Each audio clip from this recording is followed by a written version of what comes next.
जय माता रानी। आज हम सुनेंगे दुर्गा सप्तशती का प्रथम अध्याय। मार्कंडेय जी बोले, सूर्य के पुत्र सावर्णी जो 8वें मनु कहे जाते हैं, उनकी उत्पत्ति की कथा मैं विस्तार पूर्वक कहता हूँ। सुनो। सूर्य कुमार महाभाग सावर्णी भगवती माया के अनुग्रह से जिस प्रकार मनवंतर के स्वामी हुए, वही प्रसंग सुनाता हूँ। पूर्व काल की बात है। स्वरोचिस मनवंतर में सूरत नाम के एक राजा थे, जो चैत्र वंश में उत्पन्न हुए थे। उनका समस्त भूमंडल पर अधिकार था। वे प्रजा का और अपने औरस पुत्रों की भांति धर्म पूर्वक पालन करते थे। तो भी उस समय कौल विध्वंसी नामक क्षत्रिय उनके शत्रु हो गए। राजा सूरत की दंड नीति बड़ी प्रबल थी। उनका शत्रुओं के साथ संग्राम हुआ। यद्यपि कौल विध्वंसी संख्या में कम थे, तो भी राजा सूरत युद्ध में उनसे परास्त हो गए। तब वे युद्ध भूमि से अपने नगर को लौट आए और केवल अपने देश के राजा होकर रहने लगे। किंतु वहां भी उन प्रबल शत्रुओं ने उस समय महाभाग राजा सूरत पर आक्रमण कर दिया। राजा का बल क्षीण हो गया, इसलिए उनके दुष्ट बलवान और दुरात्मा मंत्रियों ने वहां उनकी राजधानी में भी राजकीय सेना और खजाने को हथिया लिया। सूरत का प्रभुत्व नष्ट हो चुका था, इसलिए वे शिकार खेलने के बहाने घोड़े पर सवार हो वहां से अकेले ही एक घने जंगल में चले गए। वहां उन्होंने विप्रवर मेधा मुनि का आश्रम देखा, जहां कितने ही हिंसक जीव अपनी स्वाभाविक हिंसावृत्ति छोड़कर परम शांत भाव से रहते थे। मुनि के बहुत से शिष्य उस वन की शोभा बढ़ा रहे थे। वहां जाने पर मुनि ने उनका सत्कार किया और वे उन मुनि श्रेष्ठ के आश्रम पर इधर उधर विचरण करते हुए कुछ काल तक रहे। फिर ममता से आकृष्ट चित्त होकर वहां इस प्रकार चिंता करने लगे कि पूर्व काल में मेरे पूर्वजनों ने जिसका पालन किया था, वही नगर आज मुझसे रहित है। पता नहीं मेरे दुराचारी भृत्यगण उसकी धर्म पूर्वक रक्षा करते हैं या नहीं। जो सदा मद की वर्षा करने वाला और शूरवीर था, वह मेरा प्रधान हाथी अब शत्रुओं के अधीन होकर ना जाने किन भोगों को भोगता होगा। जो लोग मेरी कृपा, धन और भोजन पाने से सदा मेरे पीछे पीछे चलते थे, वे निश्चय ही अब दूसरे राजाओं का अनुसरण करते होंगे। उन अव्ययी लोगों के साथ द्वारा सदा खर्च होते रहने के कारण अत्यंत कष्ट से जमा हुआ जो मेरा यह खजाना खाली हो जाएगा। यह तथा और भी कई बातें राजा सूरत निरंतर सोचते रहते थे। एक दिन उन्होंने वहां पर विप्रवर मेधा के आश्रम के निकट एक वैश्य को देखा और उससे पूछा, भाई तुम कौन हो? यहाँ तुम्हारे आने का क्या कारण है? तुम क्यों शोकग्रस्त और अनमने से दिखाई देते हो? राजा सूरत का यह प्रेम पूर्वक कहा हुआ वचन सुनकर वैश्य ने विनीत भाव से उन्हें प्रणाम करके कहा। वैश्य बोला, राजन, मैं धनियों के कुल में उत्पन्न एक वैश्य हूँ। मेरा नाम समाधि है। मेरे दुष्ट स्त्री पुत्रों ने धन के लोभ से मुझे घर से बाहर निकाल दिया है। मैं इस समय धन, स्त्री और पुत्रों से वंचित हूँ। मेरे विश्वसनीय बंधुओं ने मेरा ही धन लेकर मुझे दूर कर दिया, इसलिए दुखी होकर मैं वन में चला आया हूँ। यहाँ रहकर मैं इस बात को नहीं जानता कि मेरे पुत्रों की, स्त्री की और स्वजनों की कुशल हैं या नहीं। इस समय घर में वे कुशल रहते हैं अथवा उन्हें कोई कष्ट है, यह मुझे नहीं पता। वे मेरे पुत्र कैसे हैं? क्या वे सदाचारी हैं अथवा दुराचारी हो गए हैं।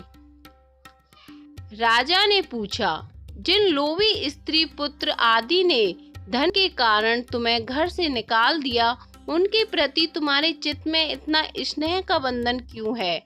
वैश्य बोला, आप मेरे विषय में जैसी बात कहते हैं वह सब ठीक है, किंतु क्या करूं, मेरा मन निष्ठुरता नहीं धारण करता। जिन्होंने धन के लोभ में पड़कर पिता के प्रति स्नेह, पति के प्रति प्रेम तथा आत्मीय जन के प्रति अनुराग को तिलांजलि दे मुझे घर से निकाल दिया, उन्हीं के प्रति मेरे हृदय में इतना स्नेह है। महामते, गुणहीन बंधुओं के प्रति भी जो मेरा चित्त इस प्रकार प्रेम मग्न हो रहा है, यह क्या है? इस बात को जानकर भी मैं नहीं जान पाता। उनके लिए मैं लंबी सांसें ले रहा हूँ और मेरा हृदय अत्यंत दुखित हो रहा है।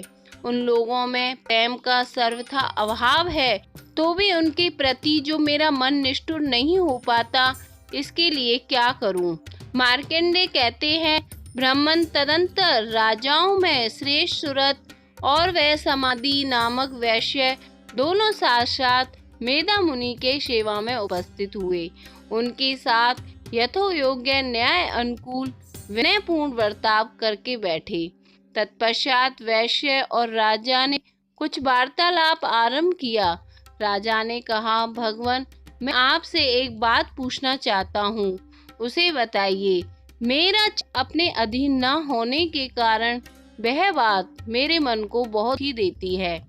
जो राज्य मेरे हाथ से चला गया, उसमें और उसके संपूर्ण अंगों में मेरी ममता बनी हुई है। मुनि श्रेष्ठ, यह जानते हुए भी कि वह अब मेरा नहीं है, अज्ञानी की भांति मुझे उनके लिए दुख होता है। यह क्या है? इधर यह विषय भी घर से अपमानित होकर आया है। इसके पुत्र, स्त्री और भृत्यों ने इसे छोड़ दिया है। स्वजनों ने भी इसका परित्याग कर दिया। यह उनके प्रति अत्यंत हार्दिक रखता है। इस प्रकार यह तथा मैं दोनों ही बहुत दुखी हैं, जिसमें प्रत्यक्ष दोष देखा गया है। इस विषय के लिए भी हमारे मन में ममता जनित आकर्षण पैदा हो रहा है। महाभाग, हम दोनों समझदार हैं, तो भी हमसे जो मोह पैदा हुआ है, यह क्या है? विवेक शून्य पुरुष की भांति मुझ में और इसमें भी यह मूर्ता प्रत्यक्ष दिखाई देती है। ऋषि बोले, महाभाग, विषय मार्ग का ज्ञान सब जीवों को है। इसी प्रकार विषय भी सबके लिए अलग अलग है। कुछ प्राणी दिन में नहीं देखते और दूसरे रात में नहीं देखते, तथा कुछ जीव ऐसे हैं जो दिन और रात्रि में भी बराबर ही देखते हैं। यह ठीक है कि मनुष्य समझदार होते हैं, किंतु केवल वे ही ऐसे नहीं होते। पशु, पक्षी और मृग आदि सभी प्राणी समझदार होते हैं। मनुष्यों की समझ भी वैसी ही होती जैसी उन मृग और पक्षियों की होती है, तथा जैसे मनुष्यों की होती है वैसे ही उन मृग, पक्षी आदि की होती है। यह तथा अन्य बातें भी प्राय दोनों में समान ही है।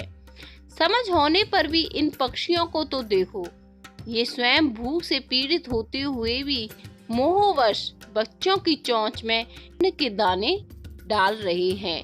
नरश्रेष्ठ, क्या तुम नहीं देखते कि ये मनुष्य समझदार होते हुए भी लोभवश अपने किए हुए उपकार का बदला पाने के लिए पुत्रों की अभिलाषा करते हैं? यद्यपि सब में समझदारी की कमी नहीं है, तथापि वे संसार की स्थिति बनाए रखने वाले भगवती महामाया के प्रभाव द्वारा ममता में भंवर से युक्त मोह के गहरे गर्त में गिराए गए हैं। इसलिए इसमें आश्चर्य नहीं करना चाहिए। जगदीश्वर भगवान विष्णु की योग निद्रा रूपा जो भगवती महामाया है, उन्हीं से यह जगत मोहित हो रहा है। वे भगवती महामाया देवी ज्ञानियों के भी चित्त को बलपूर्वक खींचकर मोह में डाल देती हैं। वे ही इस संपूर्ण चराचर जगत की सृष्टि करती हैं, तथा वे ही प्रसन्न होने पर मनुष्यों को मुक्ति के लिए वरदान देती हैं। वे ही परा विद्या संसार बंधन और मोक्ष की हेतुभूता सनातनी देवी तथा संपूर्ण ईश्वर की भी अधीश्वरी हैं। राजा ने पूछा, भगवान, जिन्हें आप महामाया कहते हैं, वे देवी कौन हैं? ब्राह्मण, उनका आविर्भाव कैसे हुआ तथा उनके चरित्र कौन कौन हैं?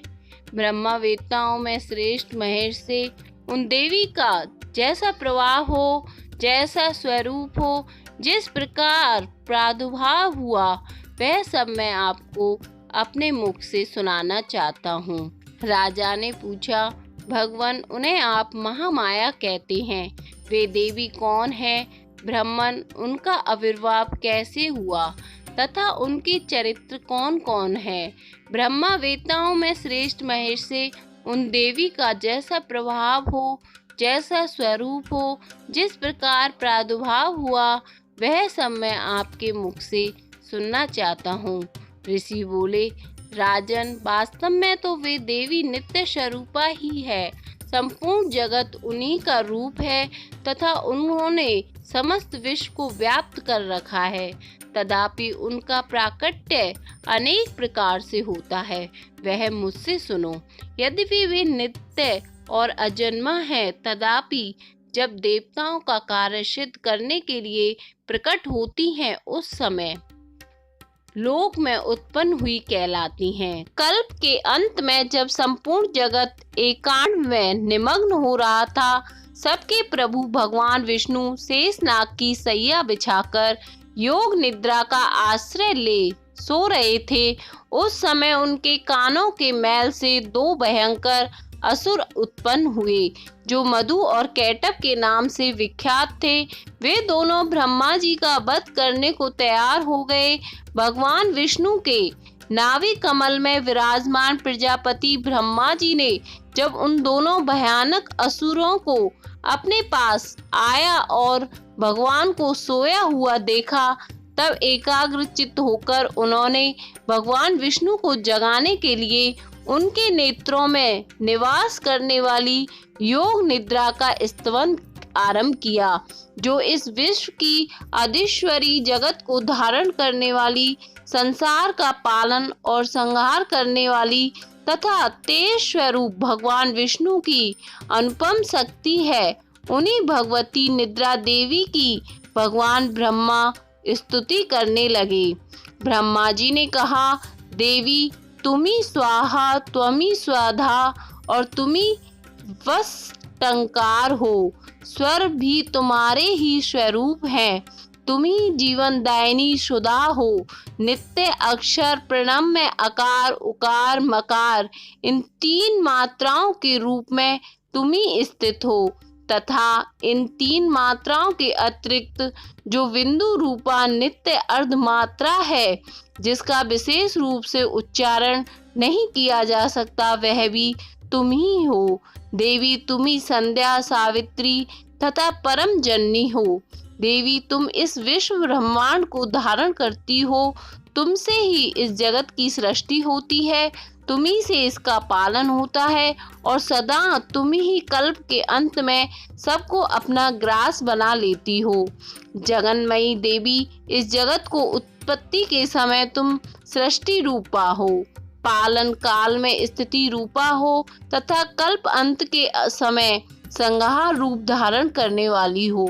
तुम्ही महाविद्या, महामाया, महामेधा, महास्मृति, महामोह रूपा महादेवी और महाशूरी हो।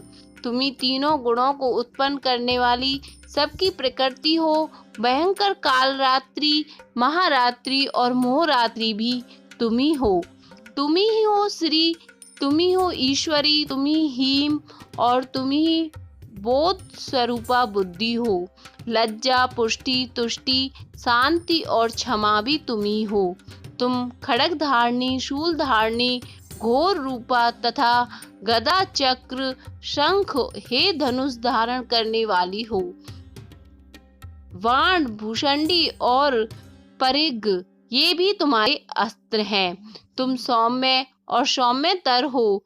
इतना ही नहीं, जितने भी सौम्य और सुंदर पदार्थ हैं, उन सब की अपेक्षा तुम अधिक सुंदरी हो। पर और अपर सबसे परे रहने वाली परमेश्वरी हो, सर्वरूप स्वरूप देवी, कहीं भी सत असत रूप जो कुछ वस्तुएं हैं उन सब की जो शक्ति है वह तुम ही हो। ऐसी अवस्था में तुम्हारी स्तुति क्या हो सकती है? जो इस जगत की सृष्टि, पालन और संहार करते हैं, उन भगवान को जब तुमने निद्रा के अधीन कर दिया, तब तुम्हारी स्तुति करने में यहाँ कौन समर्थ हो सकता है? मुझको, भगवान शंकर को तथा भगवान विष्णु को भी तुमने ही शरीर धारण कराया है, अतः तुम्हारी स्तुति करने की शक्ति किसमें है देवी? तुम तो अपने इस उदार प्रभावों से ही प्रशंसित हो। ये जो दोनों दुर्धर्ष असुर मधु और केटव हैं, इनको मुंह में डाल दो और जगदीश्वर भगवान विष्णु को शीघ्र ही जगा दो। साथ ही इनके भीतर इन दोनों महान असुरों को मार डालने की बुद्धि उत्पन्न कर दो। ऋषि कहते हैं, राजन, तब ब्रह्मा जी ने वहां मधु और केटव को मारने के उद्देश्य से भगवान विष्णु को जगाने के लिए तमो गुण की अधिष्ठात्री देवी योग निद्रा की इस प्रकार स्तुति की। तब वे भगवान के नेत्र, मुख, नासिका, बाहु, हृदय और वक्ष स्थल से निकलकर अव्यक्त जन्मा ब्रह्मा जी की दृष्टि के समक्ष खड़ी हो गई। योग निद्रा से मुक्त होने पर जगत के स्वामी भगवान जनार्दन उस एकांड के जल में से स्नाग की सैया से जाग उठे। फिर उन्होंने उन दोनों असुरों को देखा। वे दुरात्मा मधु और केटव अत्यंत बलवान और पराक्रमी थे और क्रोध से लाल आंख किए ब्रह्मा जी को खा जाने के लिए उद्योग कर रहे थे। तब भगवान श्री हरि ने उठकर उन दोनों के साथ 5000 वर्षों तक केवल बाहु युद्ध किया। वे दोनों ही अत्यंत बल के कारण उन्मत्त हो रहे थे। इधर महामाया ने भी उन्हें मुंह में डाल रखा था, इसलिए वे भगवान विष्णु से कहने लगे, हम तुम्हारी वीरता से संतुष्ट हैं, तुम हम लोगों से कोई वर मांगो। श्री भगवान बोले, यदि तुम दोनों मुझ पर प्रसन्न हो तो अब मेरे हाथ से मर जाओ, बस इतना सा ही मैंने वर मांगा है, यहाँ दूसरे किसी वर से क्या लेना है। ऋषि कहते हैं, इस प्रकार धोखे में आ जाने पर जब उन्होंने संपूर्ण जगत में जल ही जल देखा, तब कमल नयन भगवान से कहा, जहाँ पृथ्वी जल में डूबी हुई ना हो, जहाँ सूखा स्थान ना हो, वहीं हमारा वध करो। ऋषि कहते हैं, तब तथास्तु कहकर शंख, चक्र और गदा धारण करने वाले भगवान ने उन दोनों के मस्तक अपनी जांघ पर रखकर चक्र से काट डाले। इस प्रकार ये महादेवी ब्रह्मा जी की स्तुति करने पर स्वयं प्रकट हुई और अब पुनः तुमसे उनके प्रभाव का वर्णन करता हूँ, तो सुनो।